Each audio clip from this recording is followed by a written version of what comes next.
മലയോര മേഖലയിലെ ക്ഷീര കർഷകർ ദുരിതത്തിൽ. വേനൽ കടുത്തതോടെ പാലുൽപാദനം കുറഞ്ഞതാണ് ക്ഷീരമേഖലയെ ബാധിച്ച പുതിയ പ്രശ്നം. കടുത്ത ചൂടിൽ പശുവിന്റെ ശരീരത്തിലെ ജലാംശം കുറയുന്നതാണ് പാലുൽപാദനത്തെ ബാധിക്കുന്നത്. വേനൽ കടുത്തതോടെ ക്ഷീരകർഷകരും വലിയ ദുരിതത്തിലായിരിക്കുകയാണ്.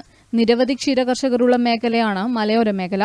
വളരെയധികം ക്ഷീരകർഷകരാണ് ചൂട് കൂടിയതോടെ കടുത്ത പ്രതിസന്ധി നേരിടുന്നത്. വേനൽ കടുത്തതോടെ പാലുൽപാദനം ഗണ്യമായി കുറഞ്ഞതാണ് കർഷകർക്ക് വെല്ലുവിളി ഉയർത്തുന്നത്. പശുവിന്റെ ശരീരത്തിലെ ജലാംശം നഷ്ടപ്പെടുന്നതാണ് പാലുൽപാദനം ഗണ്യമായി കുറയാൻ കാരണമായത്. പ്രധാനമായും പാലുൽപാദനത്തിന് പച്ചപ്പുല്ല് പശുവിന് അത്യാവശ്യ ഘടകമാണ്.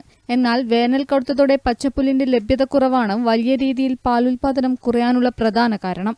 20 ലിറ്റർ പാൽ തരുന്ന പശുവാണെങ്കിൽ വേനൽക്കാലത്ത് 15 ലിറ്റർ മാത്രമേ കിട്ടുകയുള്ളൂ. പശുവിന്റെ തീറ്റ ചിലവും എല്ലാം ഉൾപ്പെടെ കർഷകർക്ക് വലിയ നഷ്ടമാണെന്നാണ് മലയോര മേഖലയിലെ ക്ഷീരകർഷകർ പറയുന്നത്. ഒരു 20 ലിറ്റർ പാൽ ഒക്ടോബർ ജൂൺ ജൂലൈ മാസത്തിൽ 20 ലിറ്റർ പാൽ കിട്ടുന്ന ഒരു പശുവാണ് പ്രസവിച്ചാൽ കിട്ടുന്നതാണെങ്കിൽ, വേനൽക്കാലത്താണ് അത് പ്രസവിക്കുന്നതെങ്കിൽ ആ പശുവിനൊരു 15 മാക്സിമം 15 ലിറ്റർ പാൽ കിട്ടുന്നു.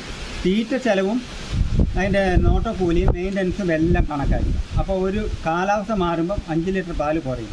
5 ലിറ്റർ പാൽ കുറയുമ്പോൾ 45 രൂപ കൂട്ടി 20, 5, 25, 225 രൂപ ഒരു ദിവസം ആ പശുവിന് തന്നെ കൃഷിക്കാരൻ നഷ്ടം വരുന്നുണ്ട്. അതിൻ്റെ പ്രധാന കാരണം വേനൽക്കാലത്ത് പശുവിന് എന്താണെന്ന് വെച്ചാൽ ജലാംശത്തിൻ്റെ വിഷയം. പുല്ലില്ല, പച്ചപ്പുല്ല് നമ്മുടെ ഈ നാട്ടിലില്ല. വയനാടല്ല, ഇടുക്കിയല്ല, ഇത് കണ്ണൂർ ജില്ലയാണ്. ഏറ്റവും കൂടുതൽ ചൂടുള്ള സ്ഥലമാണ്. മണ്ണിൽ വളരുന്ന കുറുന്തോട്ടി, തൊട്ടാവാടി മുതലായവ പശുവിന് പാൽ കൂടാൻ സഹായിക്കുന്നവയാണ്. എന്നാൽ വേനൽക്കാലങ്ങളിൽ ഇത്തരം സസ്യങ്ങളും കിട്ടാനില്ല എന്നാണ് ക്ഷീരകർഷകർ പറയുന്നത്. കാർഷിക മേഖലയ്ക്ക് മൊത്തത്തിൽ കാലാവസ്ഥ വെല്ലുവിളിയായി മാറിയിരിക്കുകയാണ്. News bureau, Peravoor.